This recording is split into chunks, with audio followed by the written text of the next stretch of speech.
இந்த உலகத்தில் பல பேருக்கு இருக்கிற முக்கியமான பிரச்சனை என்னென்னு பார்த்தீங்கன்னா அவங்களோட பயம்தான். அவங்க மனசுக்குள்ளார நிறைய விஷயங்கள் செய்யலாம் அப்படின்னு சொல்லிட்டு பிளான் போட்டுக்கிட்டே இருப்பாங்க. ஆனால் அந்த பிளானை எக்ஸிக்யூட்டே பண்ண மாட்டாங்க. அதுக்கு முக்கியமான காரணம் அந்த விஷயத்தில் தோற்றுருவோமோ அப்படிங்கிற பயம்தான். அவங்க புதுசாக ஒரு இடத்துல பேசுகிறதா இருக்கலாம், இல்லை புதுசாக ஒரு நிகழ்ச்சியில் பங்கு பெறதா இருக்கலாம். இந்த மாதிரி பலவிதமான விஷயங்களில் அவங்க பயம் அப்படிங்கிறது அவங்களுக்கு மிகப்பெரிய தடையாக இருக்கும். இப்போ இந்த பயத்தை உடைக்கிறது எப்படி அப்படிங்கிறத ஒரு சின்ன கதை மூலமாக பார்ப்போம். முன்னொரு காலத்தில் ஒரு கிராமத்தில் ஒரு சின்ன பையன் ஒருத்தன் வாழ்ந்துக்கிட்டு வந்தான். அந்த பையனுக்குமே மனசுக்குள்ளார எப்போவுமே ஒரு பயம் இருந்துக்கிட்டே இருந்துச்சு. அவங்க ஸ்கூலில் எந்த ஈவெண்ட் நடந்தாலும் சரி, பேச்சு போட்டி ஆகட்டும் இல்லை ஓவிய போட்டி ஆகட்டும், எந்த போட்டி நடந்தாலும் அந்த போட்டியில் இந்த பையன் கலந்துக்கவே மாட்டான். முக்கியமான விஷயம், இந்த பையன் யாருக்கிட்டையும் சரியாக பேசுகிறது கூட கிடையாது. ஏன்னா அவங்ககிட்ட பேசுகிறதுக்கு ரொம்ப தயக்கமாக இருக்கும். புதுசாக ஒரு நபர்கிட்ட பேசணும் அப்படின்னா தயங்கி கடைசி வரைக்கும் பேசவே மாட்டான். இதனால் என்னாச்சுன்னா இந்த பையனை எல்லாருமே ஒதுக்க ஆரம்பிச்சிட்டாங்க. இந்த பையன்கிட்ட இருக்கிற திறமைகளை இவனால் வெளியில் கொண்டு வரவே முடியலை. அவனுக்கு புரியுது நாம் பேசினாதான் நம்ம திறமையை வெளியில் கொண்டு வர முடியும் அப்படின்னு சொல்லிட்டு, ஆனாலுமே அவனுடைய பயம் முழுவதுமே அவனை தடுத்துருது. எப்பயுமே பேசுகிறதே கிடையாது, ரொம்ப தனிமையில் இருக்க ஆரம்பிச்சிட்டான். இதை பார்த்துக்கிட்டு இருந்த அவருடைய தாத்தா இந்த பையனை கூப்பிட்டு பேசுகிறாரு. என்னப்பா, ஏன் என்னாச்சு? யாருக்கிட்டையும் இப்போ நீ சரியாக பேசுகிறதே கிடையாது, ஸ்கூலில் கூட உனக்கு ஃப்ரெண்ட்ஸ் யாருமே கிடையாது போலையே, என்ன காரணம் அப்படின்னு சொல்லிட்டு விசாரிக்கிறாரு. அதுக்கு அந்த பையன் நடந்த எல்லா விஷயத்தையுமே சொல்கிறான். தாத்தா, எனக்கு வாழ்க்கையில் ரொம்ப பயமாக இருக்குது. எந்த விஷயத்தை செய்யணும் அப்படின்னா கூட இந்த பயம் என்னை தடுத்துருது. இந்த பயத்துலேருந்து எப்படி வெளியில் வர்றதுனே தெரியல அப்படின்னு சொல்லிட்டு அவங்க தாத்தா கிட்ட அழ ஆரம்பிச்சிட்டான். உடனே அவங்க தாத்தா சொல்கிறாரு, இங்கே பாருப்பா, இந்த பயம் அப்படிங்கிறது உன்னுடைய எதிரி கிடையாது. அதை முதல்ல நீ மனசில் வச்சுக்க. இதை புரிய வைக்கிறதுக்காக உனக்கு ஒரு கதை சொல்கிறேன் அப்படின்னு சொல்லிட்டு இப்போ அவங்க தாத்தா ஒரு கதை சொல்கிறாரு. அது ராஜாக்கள் வாழ்ந்த காலம். அந்த காலகட்டத்தில் எல்லா மனிதர்களும் ஒரு பெரிய போர் வீரனாக ஆகணும் அப்படிங்கிற குறிக்கோளோடு தான் வாழ்ந்துக்கிட்டு இருப்பாங்க.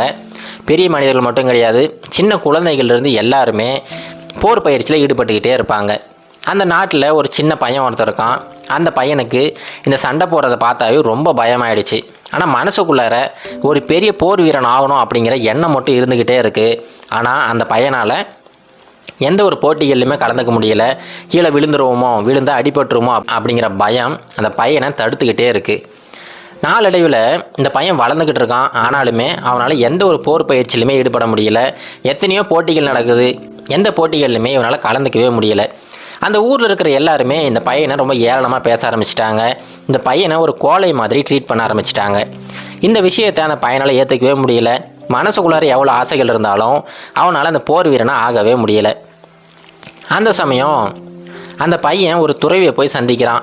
அவர்கிட்ட போயிட்டு எல்லா விஷயத்தையுமே சொல்லிவிட்டு அதுக்கான தீர்வு என்ன அப்படின்னு சொல்லிட்டு கேட்குறான். இப்போ அந்த துறவி, இங்கே பாருப்பா, உனக்கு என்ன பிரச்சனை அப்படிங்கிறது எனக்கு புரிஞ்சிருச்சு, என் கூட கொஞ்சம் அப்படியே நடந்து வா, உனக்கு என்ன சொல்யூஷன் சொல்கிறேன் அப்படின்னு சொல்லிட்டு அந்த பையனை கூப்பிட்டுக்கிட்டு அப்படியே நடந்து போய்கிட்டு இருக்கிறாரு. அவங்க ஆற்றங்கரை ஓரமாக அப்படியே நடந்து போய்கிட்டே இருக்கிறாங்க.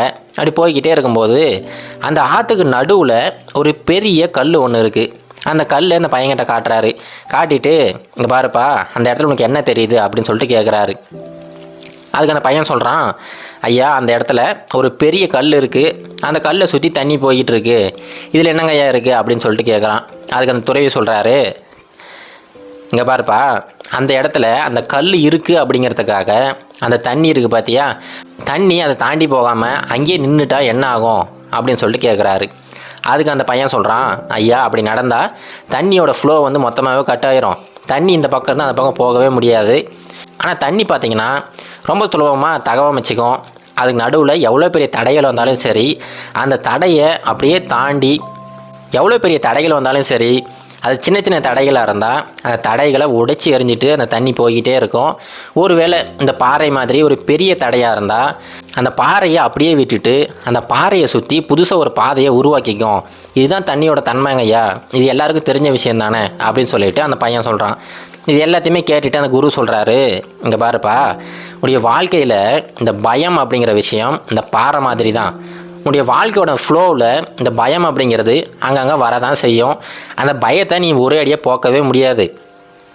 ஆனால் அந்த பயத்தினால நீ ஒரு அணை கட்டின மாதிரி ஒரே இடத்துல தேங்கிட்டினா அந்த தண்ணி கொஞ்ச நாளில் கெட்டு போக ஆரம்பிச்சிடும்.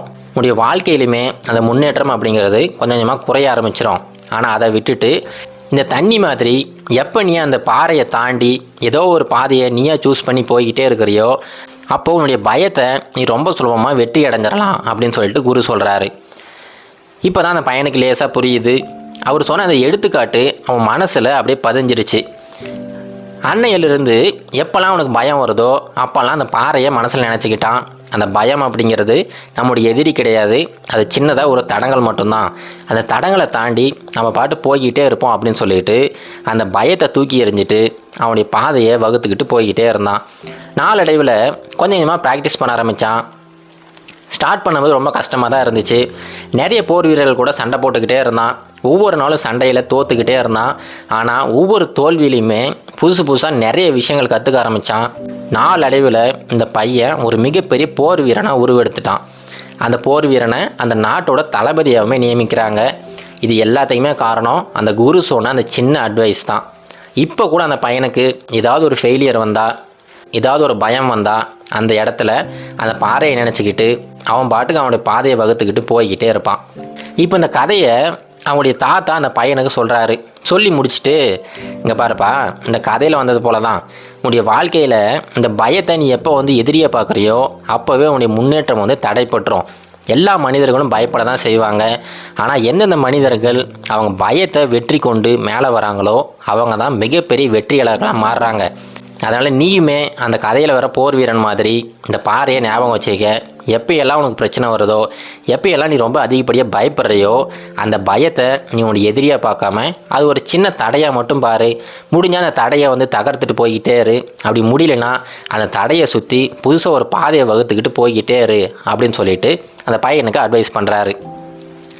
இந்த அட்வைஸை கேட்டதுக்கப்புறமா அந்த பையனுக்குள்ளார ஒரு மாற்றம் ஏற்படுது.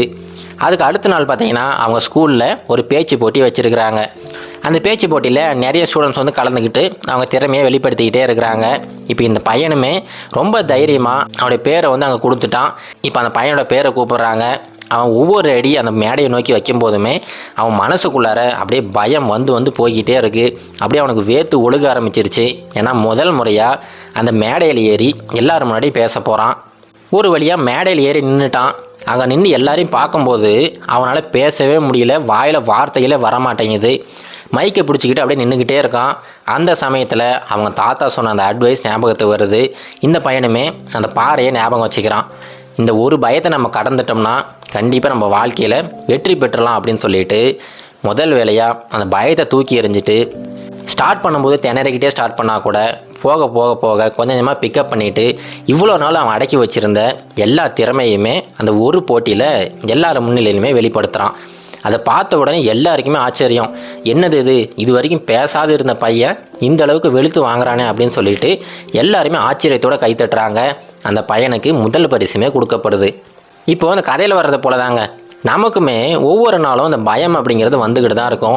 வாழ்க்கையில் இந்த பயத்தை நம்ம ஒதுக்கவே முடியாது. எல்லா விஷயத்துக்குமே ஒரு பயம் இருந்துக்கிட்டு தான் இருக்கும். ஆனால் நீங்கள் அந்த பயத்தை ஒரு எதிரியை பார்க்காதீங்க. அந்த பயத்தை ஒரு சின்ன தடையை மட்டும் பாருங்கள். அந்த பயத்தை தாண்டிட்டு போய்கிட்டே இருங்க. கண்டிப்பாக உங்கள் வாழ்க்கையுமே ஒரு நல்ல முறையில் போய்கிட்டே இருக்கும். இது கரேஜ் டு ஆக்ட் மோட்டிவேஷன் கதைகள்.